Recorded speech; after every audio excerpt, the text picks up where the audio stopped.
Oke, baik, masih bersama Indra Bruggman dan juga Om Benny Simanjuntak, ini omnya Ijong ya. Kita bertanya, ini ada tadi, ada bukti yang ditunjukkan, ya sepintas ditunjukkan ke saya. Nggak apa-apa memang biar tahu. Memperkuat bahwa hari ini dari pihak Ijong ada laporan dugaan KDRT yang dilakukan oleh Dena kepada Ijong begitu ya.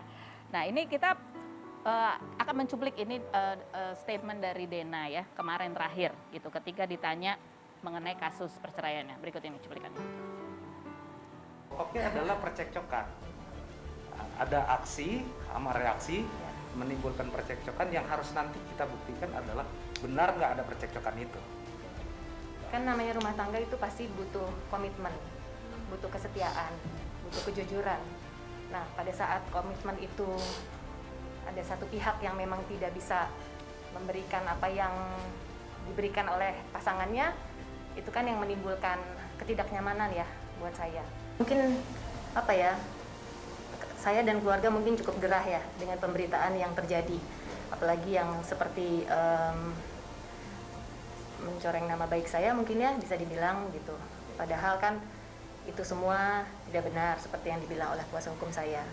Itu sih yang lebih keluarga saya lebih saya nahan sekali keluarga saya untuk tidak apa ya, tidak ikut campur segala macam gitu. Makanya pada saat sekarang juga saya mau luruskan kalau ya apa yang dituduhkan atau yang dibicarakan selama ini ya itu tidak benar. Apa komentarnya Om Ben? Apa sih yang membuat Om Ben tuh speak up gitu? Jadi gini loh, saya paling tidak munafik jadi orang. Hidup saya itu setengah hidup saya itu membantu orang, membantu orang. Boleh tanya semua. Hidup saya itu membantu orang, walaupun cara saya itu agak keras, tapi saya orangnya sangat jujur. Saya tidak mungkin mau bereaksi kalau tidak ada aksi, ya.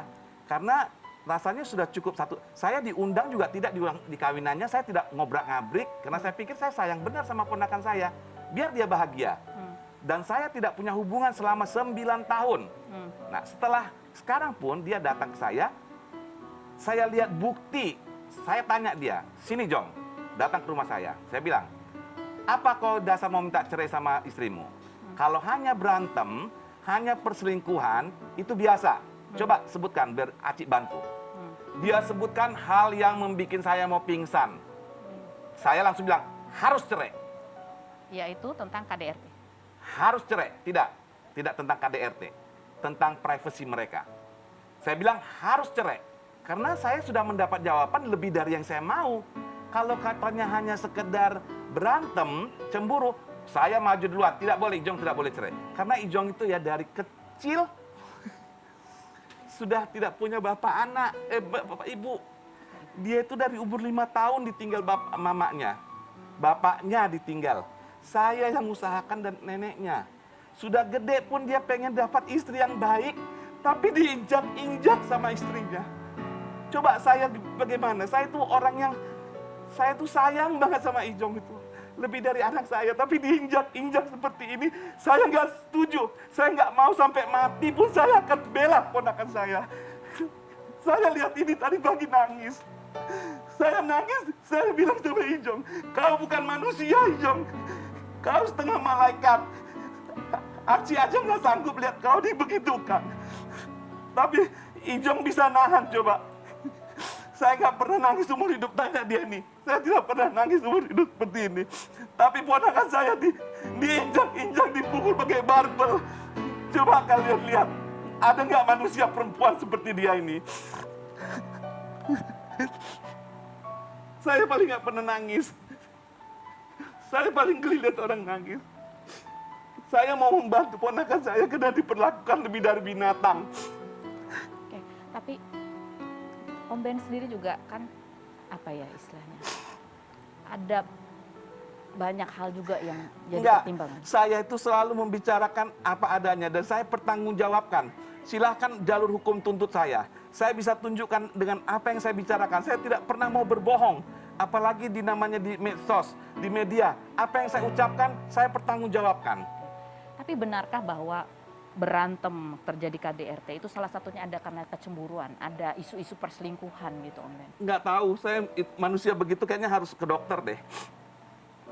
Nggak tahu saya tidak begitu terlalu banyak tahu tentang perkelahian mereka. Tapi saya lihat foto ini, saya sampai berdoa dan buka Alkitab sama Tuhan kasih saya jalan. Saya tidak pernah mau diundang wartawan, saya tidak mau wawancara, saya tidak mau apa-apa, semua saya tidak mau. Karena saya juga tidak ingin terkenal dan tidak ingin capek dengan masalah ini.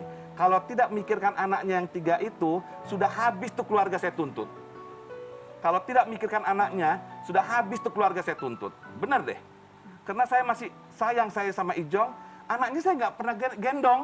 Nggak pernah, paling saya pegang waktu kalau ketemu itu juga lirik aja sudah kayak maut ke saya. Saya pikir ya sudah tidak akan saya jamah. Itu cucu saya. Bagaimanapun perilaku saya, dia pernah bilang saya bencong. Ya, dia pernah bilang saya bencong. Oke. Walaupun saya tidak menikah, tapi saya kan Iya, punya harga baik, diri. baik. Gitu loh. Dan saya tidak pernah ganggu privasi dia. Jadi sebenarnya ini karena ada kasus hukum, terlepas ada masalah apa di belakangnya, tapi tindak kekerasan ini yang membuat Om Ben Iya. kemudian bergerak untuk Ponakan saya itu mendukung diperlakukan lebih dari binatang. Oke, baik. Oke, ada kemungkinan kalau ya ini ada kabar, ini berita ya, kita mau tanya sama Om Ben, dan apa Tidak komentarnya? mungkin, saya jamin tidak akan ada pernikahan Ririn dengan Ijong. Sampai Kenapa? kapanpun tidak akan ada pernikahan itu. Kalau sampai Ijong nikah sama Ririn, saya yang akan urus itunya. Jadi gosip itu nggak ada, itu hanya kecemburuan. Karena kebetulan Ririn main dengan Jonathan. Kalau yang main Indra Bruggman, dia pasti cemburu sama Indra Jadi Bruggman. cemburunya- Atau dia main sama Ika, asistennya, itu hanya sebuah nama, alasan untuk dia ngerjain si Ijong.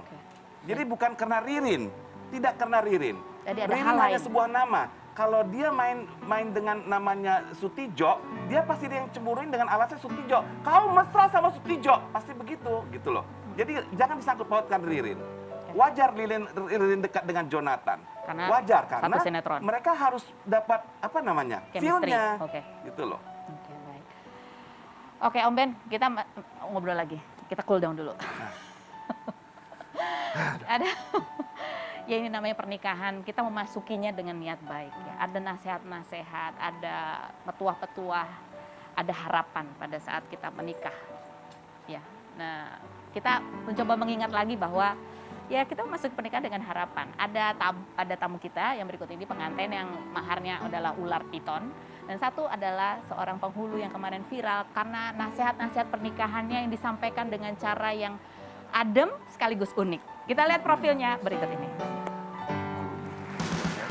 Anas Fauzi, penghulu berusia 51 tahun asal Malang ini viral karena memberikan nasihat sekaligus pertanyaan yang membuat pengantin grogi setelah syarat sebelum berhubungan intim dalam Islam, cara untuk menyenangkan hati suami yang ditonton lebih dari 14,2 juta kali, dan nasihat agar berbakti kepada orang tua hingga dikomentari Menteri Agama Yakut Khalil Qaumas yang mengatakan nasihatnya indah dan penuh hikmat pada 30 Agustus kemarin. 22 Januari 2021 lalu, pasangan Sigit Agus Setiawan dan Tiara Puspita Dewi asal Bogor ini viral karena menjadikan 2 ekor ular piton jenis albino dan batik seharga 2,7 juta sebagai mahar dalam pernikahannya.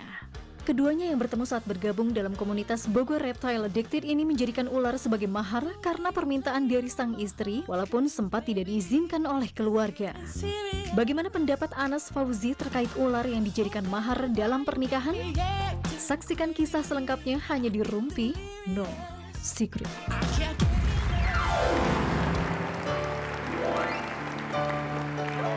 Baik pemirsa, saya tadinya mau duduk agak ragu-ragu ya, ada Pak Anas. Pak Anas ini penghulu dari kota kelahiran saya, Kota Malang ya Pak. Iya. Ada Sigit dan Tiara ya, Pak, pengantin yang menikah tahun lalu ya? Bulan apa sih Desember? Awal tahun kemarin. Awal tahun kemarin. Dengan maharnya ini ya? Iya. 2020. 2021. 2021 Januari ini, ya. Tahun ini. Ini mas kawinnya 2 gini. Iya. Coba kita lihat artikelnya ya. Terus kita lihat ini kompilasinya ya. Kompilasi kenapa viral. Ada videonya? Ada. Coba kita lihat yang berikut ini. Sigit Setiawan dan Tiara Puspita tampak sumringah saat melangsungkan pernikahan di kantor KUA Sukaraja pada Jumat 22 Januari lalu. Berbeda dengan pasangan pada umumnya, pasangan ini justru menggunakan ular sebagai mas kawin. Ular tersebut berjenis piton albino dan ametistina. Foto pernikahan mereka pun sempat viral di media sosial. Mereka bersanding di pelaminan berkalung ular. Sigit mengaku memilih ular sebagai mas kawin bukan tanpa alasan. Mas kawin ular ternyata merupakan syarat yang diajukan sang calon istri sebelum mereka menikah. Dia emang permintaan beliau sendiri juga, pengennya yang albino. Sebenarnya pengen ular yang lain, cuman karena kok kayaknya ini lebih menggoda, kata dia. Ini kebetulan peternaknya juga ada teman sendiri, jadi belinya juga nggak susah. Seneng sih, soalnya permintaan saya diturutin gitu. Oh gitu, memang dulu yang mintanya ya. Dari keluarga gimana? Nerima juga? Awalnya enggak, tapi begitu dijelasin kiranya benar. Sigit dan Tiara ini sama-sama dari pencinta ular, tapi kan orang tua kalian enggak ya? Sigit, berapa lama kamu membujuk orang tua Tiara untuk ini loh maharnya salah satu? Ini salah satu atau satu-satunya? Salah satu. Salah satu. Iya. Yang lainnya apa? Ada cincin emas sama seperangkat alat sholat. Oh, jadi ini Jadi hanya ini cuma tambahan aja. tambahan aja, biar viral. Enggak juga. Emang karena kali ini menandakan. Karena kita ketemu dari reptil, dari ular, dari pokoknya dari hewan-hewan lah. Ini penanda terutama pertemuan reptil ini. kalian dan kecintaan kalian yang sama. Iya betul. Terus orang tua gimana kamu meyakinkannya bahwa Ya, ini akan awalnya ada emang- gitu dalam pernikahan? Awalnya nolak. Mm-mm. Jadi disuruh daripada ular mending yang lain gitu, yang lebih penting. Terus? Tapi kan emang dari rencana saya udah dari lama pengen begini. Terus saya bilang sama istri saya ini mau, ya udah saya kasih aja. Ini rencana kamu dari sejak lama? Udah lama. Dari sebelum ketemu Tiara apa Dari sejak ketemu? sebelum ketemu. Oh, jadi siapapun sebenarnya itu pengennya adalah ini hadir dalam Iya. Oke, Panas. Boleh nggak sih sebenarnya maharnya begini tuh ya hewan hidup. Terus Panas selama pengalaman menjadi penghulu menikahkan, pernah nggak ada kejadian-kejadian unik lainnya seperti mahar-mahar unik yang begini? Setelah yang berikut ini ya Panas, jangan kemana-mana, tetap di Rupi.